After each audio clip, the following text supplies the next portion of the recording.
बिस्मिल्लाहिर्रहमानिर्रहीम। अस्सलामु अलैकुम। हज़रत खालिद बिन वलीद सैफुल्लाह, अल्लाह की तलवार, अल्लाह के प्यारे हबीब सल्लल्लाहु अलैहि वआलिहि वसल्लम ने हज़रत खालिद बिन वलीद को अल्लाह की तलवार कहा, सैफुल्लाह का लक़ब दिया। हज़रत खालिद बिन वलीद, जिनके वालिद वलीद का शुमार मक्का के अमीर तरीन लोगों में होता था, किसी चीज़ की कमी नहीं थी, हर चीज़ मौजूद थी, लेकिन नहीं था तो इस्लाम की नेमत नहीं थी। हज़रत खालिद बिन वलीद बचपन से ही नेज़ाबाजी का शौक़ रखते थे और उस पर अबूर हासिल था। हज़रत खालिद बिन वलीद बहुत ही हाज़िर दिमाग, फसीह व बलीग और जंगी महारत रखने वाले तजर्बाकार सिपहसालार थे। हज़रत खालिद बिन वलीद को बचपन से ही घोड़सवारी का शौक़ था और सबसे अच्छी नस्ल के घोड़े उनके पास मौजूद थे। हज़रत खालिद बिन वलीद इस्लाम कबूल करने से पहले मुसलमानों के सख्त दुश्मन थे। वो कोई भी मौका हाथ से नहीं जाने देते थे, जहां भी उनको मौका मिलता वो मुसलमानों को नुकसान पहुंचाते। लेकिन उनके दिल में कहीं ना कहीं इस्लाम की कुछ चमक, इस्लाम की रौनक, इस्लाम का नूर मौजूद था। जंग बदर वो भूले नहीं। जंग ओहद में उनकी कमाल महारत ने मुसलमानों का नुकसान किया। इसके अलावा भी बहुत सारी जंगों में हज़रत खालिद बिन वलीद की हिकमत और कमाल तजर्बाकारी ने मुसलमानों को बहुत नुकसान पहुंचाया। हज़रत खालिद बिन वलीद बहुत बार ये सोचते थे कि ये मुसलमान, ये अल्लाह के आखिरी नबी सल्लल्लाहु अलैहि वसल्लम, कुछ तो है इनमें, कहीं से तो इनको कोई गैबी ताकत मिलती है कि ये चंद सौ होकर इतने बड़े हज़ारों के लश्कर को शिकस्त दे देते हैं, तो कुछ ना कुछ तो इस्लाम में मौजूद है। सुलह हुदैबिया के मौका पर जब आप सल्लल्लाहु अलैहि वसल्लम वहाँ मौजूद थे तो आप सल्लल्लाहु अलैहि वसल्लम ने देखा कि हज़रत खालिद बिन वलीद वहाँ नहीं थे। तो आप सल्लल्लाहु अलैहि वसल्लम ने हज़रत खालिद बिन वलीद के भाई से हज़रत खालिद के बारे में पूछा,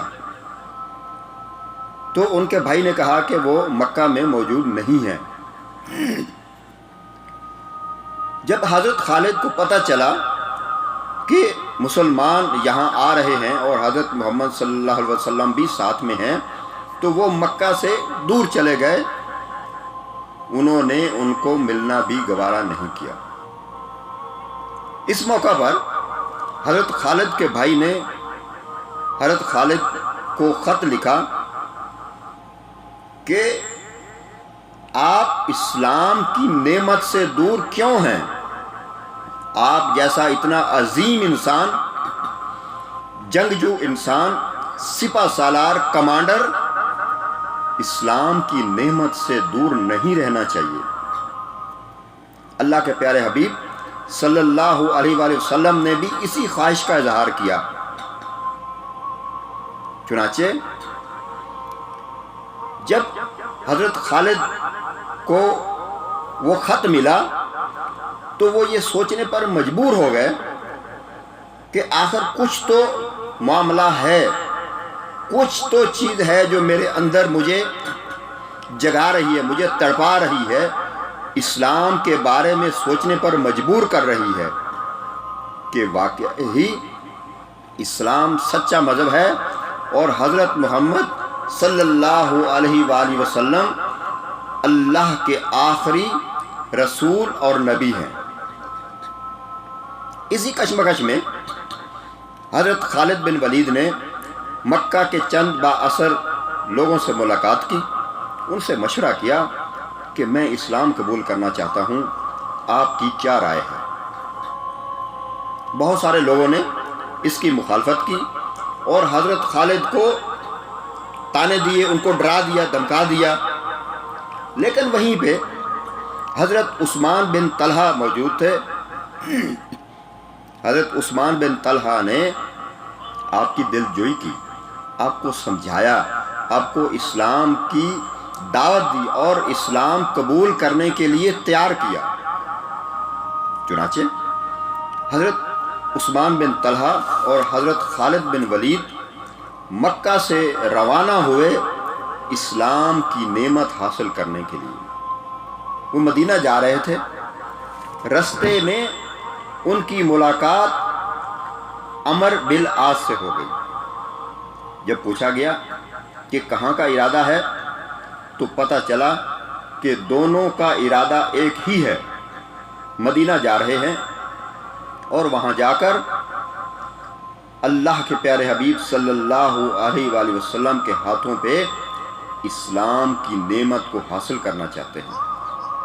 گویا یہ تینوں مدینہ چلے گئے۔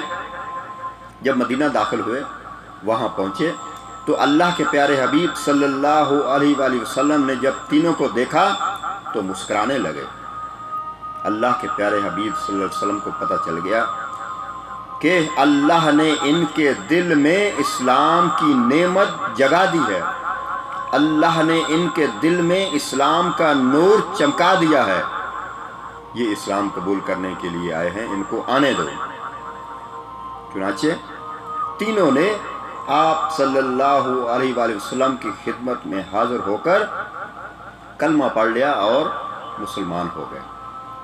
میرے بھائیوں، اس عظیم سپہ سالار کی کہانی یہیں ختم نہیں ہوتی، بلکہ یہیں سے تو شروع ہوتی ہے۔